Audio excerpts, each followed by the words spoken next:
Yet it is very difficult to take this account literally, for not only is there no primary source denoting this supernatural event in secular history, awareness of the enormous number of pre-Christian saviors who also died and were resurrected immediately puts the story in mythological territory by association. Early church figures such as Tertullian went to great lengths to break these associations, even claiming that the devil caused the similarities to occur, stating in the 2nd century, "The devil, whose business is to pervert the truth, mimics the exact circumstance of the divine sacraments. He baptizes his believers and promises forgiveness of sins. He celebrates the oblation of bread and brings in the symbol of the resurrection. Let us therefore acknowledge the craftiness of the devil, who copied certain things of those that be divine." What is truly sad, however, is that when we cease the idea that the stories from Christianity, Judaism, Islam, and all the others are literal history, and accept them for what they really are, which are purely allegorical expressions derived from many faiths, we see that all religions share a common thread, and it is this unifying imperative that needs to be recognized and appreciated. Religious belief has caused more fragmentation and conflict than any other ideology. Christianity alone has 34,000 different subgroups. The Bible is subject to interpretation. When you read it, you say, I think Jesus meant this. I think Job meant that. Oh no, he meant this. So you have the Lutheran, the Seventh-day Adventist, the Catholic, and a church divided is no church at all. And a church divided is no church at all. And this point on division, which is a trademark of all theistic religions, brings us to our second failure of awareness, the false assumption of separation through the rejection of the symbiotic relationship of life. Apart from the understanding that all natural systems are emergent, where all notions of reality will be constantly developed, altered, and even eradicated, we must also understand that all systems are, in fact, invented fragments, merely for the sake of conversation. For there is no such thing as independence in nature. The whole of nature is a unified system of interdependent variables, each a cause and a reaction, existing only as a concentrated whole. You don't see the plug connected to the environment, so it looks like we're free, wandering around. Take the oxygen away, we all die immediately. Take plant life away, we die. And without the sun, all the plants die. So we are connected. We really must take into account the totality. This isn't just a human experience on this planet. This is a total experience. And we know we can't survive without plants and animals. We know we can't survive without the 4 elements, you know. And so when are we going to really start taking that into account? That's what it is to be successful. Success depends on how well we relate to everything around us.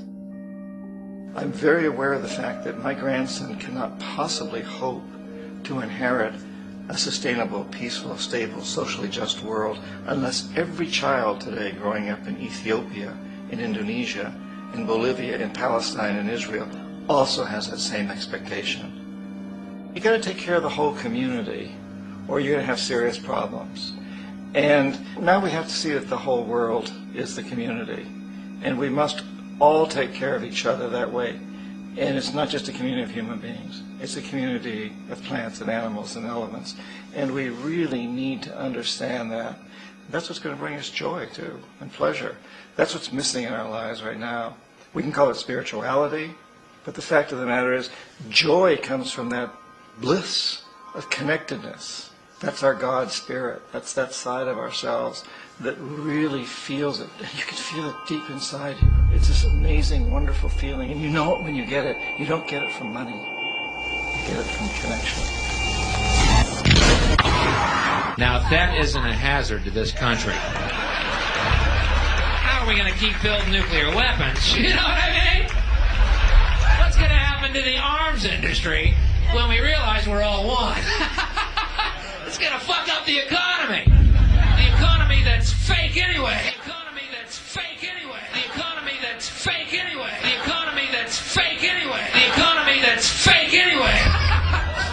which would be a real bummer. You can see why the government's cracking down on the idea of experiencing unconditional love.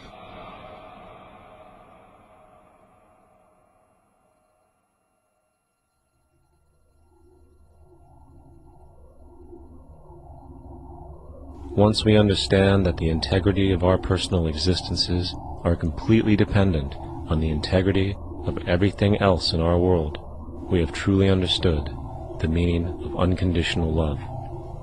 For love is extensionality, and seeing everything as you and you as everything can have no conditionalities. For, in fact, we are all everything at once. If it's true that we're all from the center of a star, every atom in each of us from the center of a star, then we're all the same thing. Even a Coke machine or a cigarette butt in the street in Buffalo is made out of atoms that came from a star. They've all been recycled thousands of times, as have you and I. And therefore, it's only me out there. So what is there to be afraid of? What is there that needs solace-seeking? Nothing. There's nothing to be afraid of because it's all us. The trouble is we have been separated by being born and given a name and an identity and being individuated. We've been separated from the oneness, and that's what religion exploits, that people have this yearning to be part of the overall one again. So they exploit that. They call it God. They say he has rules. And I think it's cruel. I think you can do it absent religion.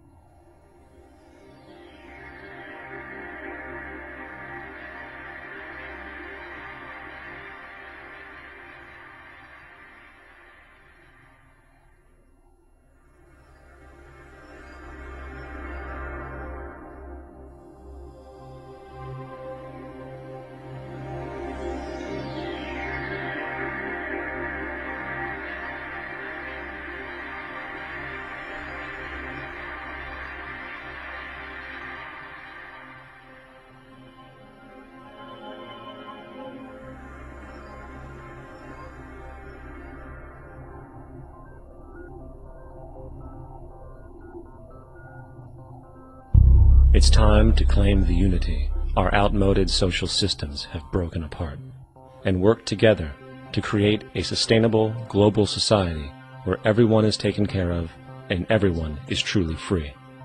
Your personal beliefs, whatever they may be, are meaningless when it comes to the necessities of life. Every human being is born naked, needing warmth, food, water, shelter. Everything else is auxiliary. Therefore, the most important issue at hand is the intelligent management of the Earth's resources. This can never be accomplished in a monetary system, for the pursuit of profit is the pursuit of self-interest, and therefore imbalance is inherent. Simultaneously, politicians are useless, for our true problems in life are technical, not political.